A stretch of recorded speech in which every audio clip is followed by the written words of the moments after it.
to undo the damage of the number of people who have gone along with this criminally insane operation. Legislation would no doubt need to be passed, which would disbar any attorney who was involved, which would fire any faculty member and reverse their teaching certificates. Likewise for administration and judiciary. Despite this immense hurdle of COVID Nuremberg dimension, there is something that a historian and journalist can do, which is to name the nature of the blame game. When, who is that guy hanging around with Russ? When Shannon Harps was murdered, the murderers enlisted a gang suspected of being with Jericho Project, and certainly stranger newspaper, Dan Savage, that included a woman going by the name Abu Lafia, which signifies that Abu Mumia al-Jamal supporters are running their own reverse death row. I present to you that Nancy Russo is well aware of this and connubied with the powers who arranged this in what they consider to be planetary overcrowding. The rabid Sean Lennon, who has no mystery in his gangsterism, he supports the people who he claims murdered his father. That's not mysterious. That's absolutely consistent throughout. And his license, he juggles the idea that virginity proves rape. It's really that asinine. He worked with a gang at the University of Pittsburgh and Carnegie Mellon University who openly looted the museums of $6 million. And although their guilt was clear, they were given house arrest and were able to operate from neurohypnotic laboratories to attempt the murder of Mackenzie Shirley. It's a symbol of their impunity, gangsterism, and puppeteering, of which they consider themselves the crowning lords in the fourth dimension where they operate from. Roger Waters appears to have arranged the death of one of the thinkers behind this daughter, Dugan, to create a forcing web where Abu Lafia could control the hybrid station that put the name of my niece alongside Greta Thunberg with announcement of my defense of Mackenzie Shirley. Mackenzie is the name of a brain researcher who created an extreme situation hallucinogen that produced the results that they desired in me and in Mackenzie Shirley. There's very little doubt that there's a resemblance in the substances that were trafficked on the two of us.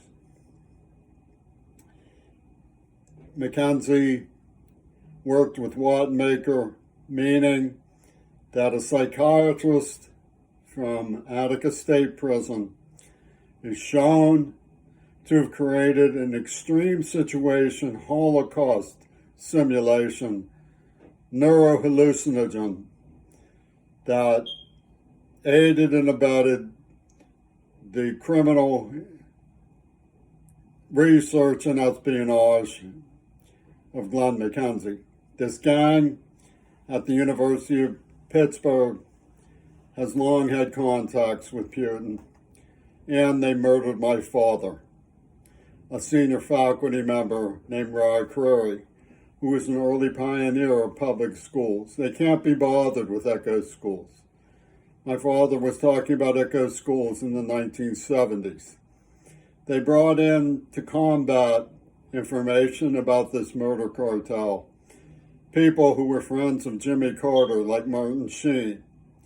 Martin Sheen has the manuscript symbol MS, which McKinley Shirilla also has. When I reported the evidence that showed that this neurohypnotic chemical originated with Attica State Prison authorities, behold, but Ohio State Corrections sent in a huge, enormous state trooper from the Trumpy-Toon Army named James W. Child, who was a game theorist.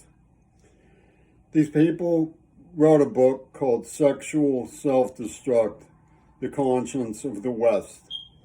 They knew how to plant hypnotic suggestion and detonate and overthrow a Mackenzie Cirilla's self-control. She was only a child, God help her. She had no idea what she was up against. Neither do these adults who fantasize that they are an administrative judgment correctly. She had no chance against the powers that targeted her. These vipers from an academic insane asylum believe that the individual should be sacrificed to their criminally insane experiments. Sean Lennon invaded Carnegie Mellon University and Pitt openly to announce that he wanted apology in the Socratic way of infection with HIV, towards which they poisoned me in the mouth when they released COVID, for his mother's belligerent attitude about Hiroshima, which I had no part. My father, however, was hurled off the coast of northern Japan, and the evidence shows that Japanese cinema encrypted their cinematography with intent to follow him to Pittsburgh as a humanist, to put him on trial through me in a Poseidon adventure. The criminally insane prey on mysticism of the uneducated. They never discuss Descartes and his commitment to medical philosophy.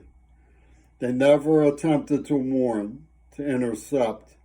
They actually went so far as to say the whole is greater than the sum of its parts, and one size fits all. Mackenzie Shirilla is a victim.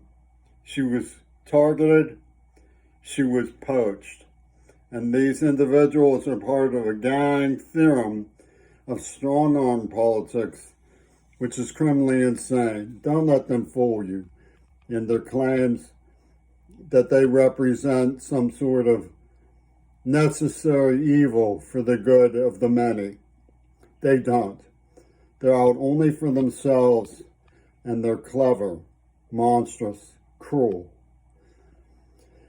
If there's any hope for legislation of the sort that I opened this talk with, I believe it should be initiated so that the administrators, professors, politicians, and judges, the attorneys who live by the laugh of the idea that there's such a thing as justice, which they fancy themselves having proved by making a mockery of justice in the case of Mackenzie Shirilla, doesn't exist, so that they can be penalized for their loyalty to a dishonorable idea.